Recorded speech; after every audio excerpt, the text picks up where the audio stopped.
നമ്മൾക്ക് പണി തരുന്ന ഒരാൾക്ക് തിരിച്ചെങ്ങനെ ഒരു പണി കൊടുക്കാമെന്ന് പറയുന്ന ഒരു വ്യത്യസ്തമായ ഒരു കഥയാണ് ഞാനിന്ന് നിങ്ങളോട് പറയാൻ പോകുന്നത്. ബീർബലിൻ്റെ കിച്ചടി. പണ്ട് അക്ബർ ചക്രവർത്തി രാജ്യം ഭരിക്കുന്ന കാലം, ഒരിക്കൽ രാജ്യത്ത് കടുത്ത ശൈത്യകാലം വന്നു. നല്ല തണുപ്പും കടുത്ത മഞ്ഞുവീഴ്ചയും കാരണം ജനങ്ങൾ വല്ലാതെ ബുദ്ധിമുട്ടുന്നുണ്ടായിരുന്നു. അങ്ങനെയിരിക്കെ നല്ല തണുപ്പുള്ള ഒരു ദിവസം വൈകുന്നേരം അക്ബറും ബീർബലും കൂടി നടക്കാനായി ഇറങ്ങി. നടന്നവർ ഒരു തടാകത്തിൻ്റെ അരികിലെത്തി. സംസാരത്തിനിടയിൽ അക്ബർ തൻ്റെ കൈകൊണ്ട് തടാകത്തിലെ വെള്ളത്തിൽ ഒന്ന് തൊട്ടു. വെള്ളത്തിൻ്റെ തണുപ്പ് കാരണം അക്ബർ ഉടൻ തന്നെ തൻ്റെ കൈ പിൻവലിച്ചു. എന്നിട്ട് ബീർബലിനോട് പറഞ്ഞു, എന്തൊരു തണുപ്പാണ് ഈ വെള്ളത്തിന്!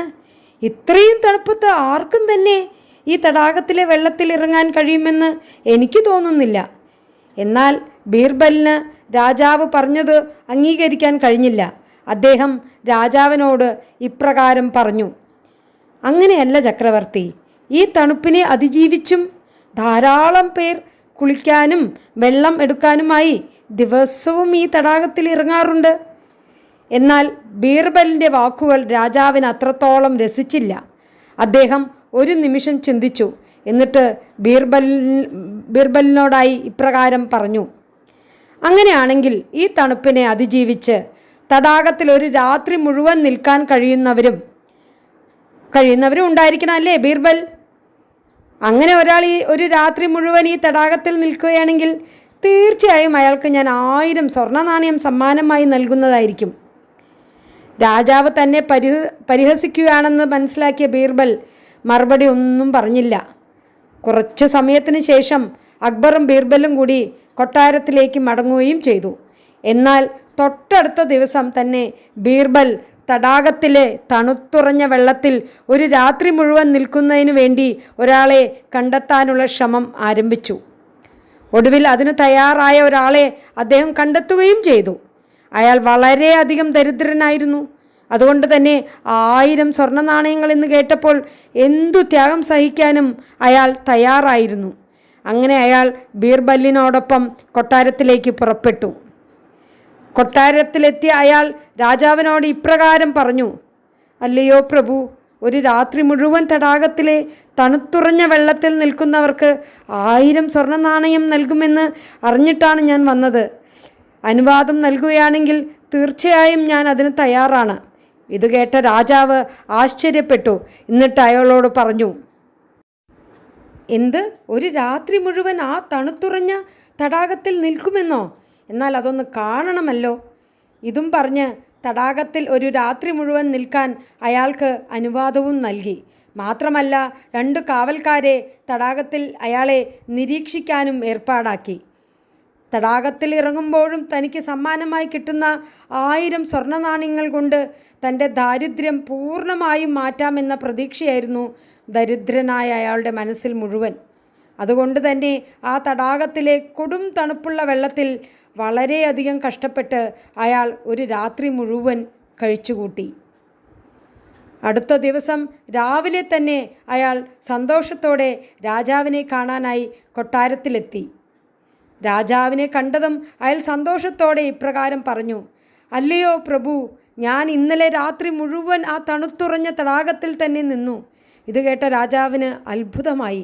അദ്ദേഹം ഉടൻ തന്നെ കാവൽ നിന്ന ഭടന്മാരെ വിളിച്ചു വരുത്തി. ഇദ്ദേഹം രാത്രി മുഴുവൻ തടാകത്തിൽ നിന്നു എന്ന് ഉറപ്പുവരുത്തി. അതിനുശേഷം അയാളോട് ചോദിച്ചു, നിങ്ങൾക്ക് എങ്ങനെയാണ് ഈ തണുപ്പിനെ അതിജീവിച്ച് ഈ തടാകത്തിൽ രാത്രി മുഴുവൻ നിൽക്കാൻ കഴിഞ്ഞത്? രാജാവിൻ്റെ ചോദ്യം കേട്ടതും ആ ദരിദ്രനായ മനുഷ്യൻ പറഞ്ഞു, തടാകത്തിന് വളരെ അകലെയായി ഞാനൊരു വീട് കണ്ടു. ആ വീട്ടിൽ രാത്രി മുഴുവൻ ഒരു വിളക്ക് കത്തുന്നുണ്ടായിരുന്നു. ഞാൻ ആ വിളക്കിൻ്റെ പ്രകാശവും നോക്കിയാണ് തടാകത്തിൽ നിന്നത്. ഇത് കേട്ടതും രാജാവ് ഒരു നിമിഷം ചിന്തിച്ചു.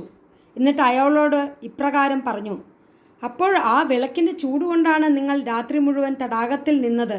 അതുകൊണ്ട് തന്നെ നിങ്ങൾക്ക് സമ്മാനം നൽകുവാനാകില്ല. ദരിദ്രനായ ആ മനുഷ്യന് രാജാവ് പറഞ്ഞത് കേട്ട് വളരെയധികം ദുഃഖമായി. അയാൾ വിഷമത്തോടെ ബീർബലിനെ ചെന്ന് കണ്ടു കാര്യം പറഞ്ഞു. സംഭവിച്ചതെല്ലാം അറിഞ്ഞ ബീർബൽ അയാളോട് പറഞ്ഞു, വിഷമിക്കേണ്ട, നിങ്ങൾ തീർച്ചയായും സമ്മാനത്തിന് അർഹനാണ്. ഉറപ്പായും ഞാൻ നിങ്ങൾക്ക് അവകാശപ്പെട്ട സമ്മാനം വാങ്ങി നൽകുന്നതായിരിക്കും. എന്നിട്ട് എത്രയും വേഗം അതിനൊരു പരിഹാരം കാണാൻ തന്നെ ബീർബൽ തീരുമാനിച്ചു. അതുകൊണ്ട് തന്നെ അദ്ദേഹം അന്നും അടുത്ത ദിവസങ്ങളിലും സഭയിലേക്ക് പോയില്ല. ബീർബലിനെ സഭയിൽ കാണാതായപ്പോൾ അക്ബർ അദ്ദേഹത്തിനെ തിരക്കി ഭടന്മാരെ അയച്ചു. തൻ്റെ വീട്ടിലെത്തിയ ഭടന്മാരോട് ബീർബൽ പറഞ്ഞു, ഞാനൊരു കിച്ചടി ഉണ്ടാക്കുകയാണ്, അത് ഉണ്ടാക്കി കഴിഞ്ഞാൽ ഉടൻ സഭയിലെത്താം എന്ന് രാജാവിനോട് പറയൂ. എന്നാൽ അടുത്ത ദിവസങ്ങളിലും ബീർബൽ സഭയിലേക്ക് പോയില്ല. ഇത് കണ്ട് സംശയം തോന്നിയ രാജാവ് ബീർബലിനെ അന്വേഷിച്ച് അദ്ദേഹത്തിൻ്റെ വീട്ടിലേക്ക് പോയി. അവിടെ എത്തിയ രാജാവ് ബീർബലിനോട് സഭയിൽ വരാതിരുന്നതിനുള്ള കാരണം അന്വേഷിച്ചു. ഉടൻ തന്നെ ബീർബൽ രാജാവിനോട് പറഞ്ഞു, അല്ലയോ പ്രഭു, ഞാനൊരു കിച്ചടി ഉണ്ടാക്കുകയായിരുന്നു. അതുണ്ടാക്കി കഴിഞ്ഞു സഭയിലേക്ക് വരാമെന്ന് കരുതി. പക്ഷെ കിച്ചടി ഇതുവരെയും തയ്യാറായില്ല. അതുകൊണ്ടാണ് ഞാൻ സഭയിലേക്ക് വരാത്തത്. ഇത് കേട്ട രാജാവ് അതിശയത്തോട് ചോദിച്ചു, അതെന്ത് കിച്ചടിയാണ് നിങ്ങൾ ഉണ്ടാക്കുന്നത്? അതിന് ഇത്രയും ദിവസം എടുക്കുന്നത് എന്തിനാണ്? ഇതും പറഞ്ഞ് രാജാവ് ബീർബൽ ഉണ്ടാക്കുന്ന കിച്ചടി കാണുവാനായിപ്പോയി. അവിടെ എത്തിയ രാജാവ് ആ കാഴ്ച കണ്ട് അത്ഭുതപ്പെട്ടു.